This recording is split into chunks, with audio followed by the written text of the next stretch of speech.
அசோக், இவரோட பிடிவாதம் தான் உனக்கு தெரியும்ல. பேசாம இவர் போக்கிலேயே போயிடலாம். ம், சரி பெரியமா. ஏற்கனவே பெரியப்பாவை வந்து செக் பண்ணிட்டு போன அந்த லேடி டாக்டரே வீட்டுக்கு வர வைக்கிறேன். ம், அது செய் முதல்ல.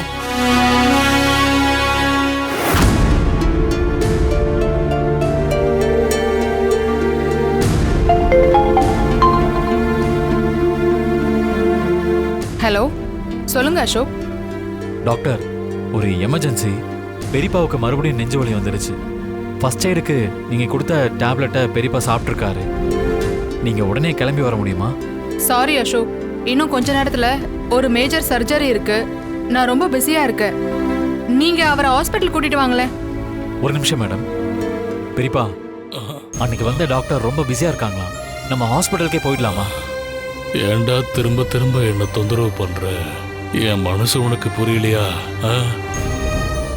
என் பேர குழந்தை நல்லா இருக்கணும்னு நம்ம வீட்டுல பூஜை நடந்துகிட்டு இருக்குடா.